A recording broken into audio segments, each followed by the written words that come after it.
네, 경기 광주시의회 지역구 출신 원내부대표 안태준입니다. 도널드 트럼프 미국 대통령의 취임을 축하합니다. 이번 계엄 탄핵정국에서 대한민국 국민의 선택과 민주주의를 향한 열망을 지지해준 트럼프 대통령의 2기 정부에서도 세계 평화와 안보, 경제 등 다양한 분야에서 협력을 이어나가기를 기대합니다. 윤석열 대통령이 지난 19일 내란 우두머리 혐의로 구속됐습니다. 오직 자신의 권력 강화를 위해 민주주의를 향해 총뿌리를 겨눴던 윤석열, 이제는 법의 심판대 앞에 서게 됐습니다. 윤석열이 검찰총장 출신이라는 점에서 그는 누구보다 성실히 조사에 응해야 합니다. 그러나 조사에 무대응으로 일관하고 있는 윤석열을 보면서 그가 과연 법치수호의 임무를 수행했던 사람이 맞는지 의심스럽기만 합니다.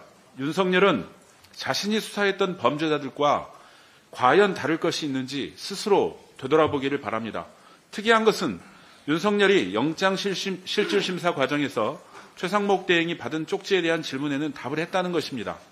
그 쪽지에는 국회 관련 각종 자금을 끊으며 국가비상 입법기구 관련 예산을 마련하라는 지시가 담겼는데 이를 직접 썼냐는 판사의 질문에 내가 썼는지 김용현이 쓴 것인지 기억이 가물하다는 취지로 답했다고 합니다. 이처럼 중요한 메모 기억조차 가물가물한 윤석열, 혹시 국헌문란의 목적을 부인하기 위해 충직한 부하였던 김용현 전 장관에게 혐의를 뒤집어 씌우려는 것은 아닙니까? 이미 김용현 전 장관이 군사계엄 시절 포고문을 잘못 베껴서 국회활동 금지라는 문구가 들어갔다고 주장했던 윤석열, 그에게 충성했던 김용현을 총알바지로 삼는 그를 보면서 권력자의 추악한 말로를 보는 것 같습니다. 부디 성실하게 조사받고 당당하게 책임을 다하기를 충고합니다. 윤석열 구속과 함께 충격적인 일이 있었습니다. 일부 극렬 지지자들이 법원을 침탈한 것입니다. 쇠파이프와 소화기로 법원 창문을 부쉈습니다. 빨갱이 판사를 찾아내겠다며 법원을 헤집었고 기물을 파손했습니다. 경찰과 기자, 일반 시민들에게도 폭력을 휘둘렀습니다. 이는 사법체계를 파괴하는 명백한 범죄 행위입니다. 단호한 대처가 필요합니다. 자신의 뜻과 다르다 하여 법의 판단을 부정하면 국가가 유지될 수 없습니다. 이는 구성원 모두의 약속이며 누구에게나 평등하게 적용되는 보편적 가치입니다. 철저한 수사로 엄벌해야 할 것입니다. 이러한 난동은 극우 세력들의 선동이 큰 역할을 했습니다. 윤석열은 끊임없이 편지를 공개하며 지지자들을 자극했습니다. 또한 전광훈과 오세훈 서울시장 등은 여전히 집회를 열어 헌법 파괴를 선동하고 있습니다.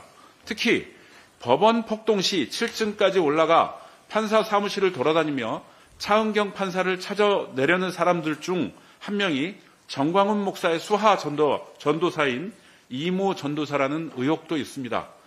윤석열 대통령을 구치소에서 데리고 나올 수 있다는 궤변으로 지지자들을 선동하는 무리들에게 경고합니다. 헌법의 가치를 부정하는 일은 곧 대한민국을 부정하는 일이며 중대한 범죄입니다. 국민과 지지자들의 안녕을 위해 파괴적 선동을 즉각 중단하시기 바랍니다. 이제는 차분하게 무너진 국격을 회복하고 민생을 안정시켜야 할 때입니다. 또 갈라진 민심을 수습하는 것도 중요합니다. 지난 15일 통계청이 발표한 2024년 12월 및 연간 고용 동향에 따르면 지난달 임시 근로자와 임시 일용 근로자는 각각 8만 6천 명, 15만 명이 감소했습니다. 특히 도매 및 소매 분야에서는 9만 6천 명이 줄었다고 합니다. 소비자 심리지수 역시 88.4를 기록했습니다. 지난 11월 100.7 대비 12.3포인트나 급락한 것입니다. 계엄 사태와 탄핵 정국으로 소비 심리가 급락하면서 자영업자와 소상공인들이 직격탄을 맞은 것입니다. 정치의 책임이며 더 명확히는 정치인들의 책임입니다. 정부는 긴축재정 기조를 다시 검토해야 합니다. 국민은 허리띠를 졸라매고 보릿고개를 넘고 있는데 정부는 건전재정을 유지해야 한다며 뒷짐만 지고 있는 격입니다. 국민은 등골이 빠지는데 정부만 배부르면 뭐합니까? 추가 경정을 통해 서민경제에 긴급자금을 수혈해야 합니다. 언제까지 국민을 외면할 생각입니까? 추경은 마중물이며 활력소입니다. 특히 소멸성 지역화폐를 활용하면 경기 부양은 물론 내수 활성화를 기대할 수 있습니다. 이미 코로나 시기를 겪으면서 지표로 입증된 내용입니다. 또한 속히 민생회복지원금을 지급해 국민경제에 숨통을 틔워야 할 것입니다.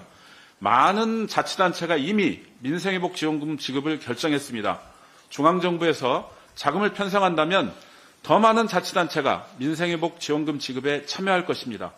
한푼이 아쉬운 서민 가게에 희망을 나누는 일, 어쩌면 이것이 정치의 본질이며 국민이 정치에 바라는 간절한 마음일 수 있습니다. 정부는 이를 명심하고 즉각 민생회복지원금 검토를 하기 바랍니다. 감사합니다.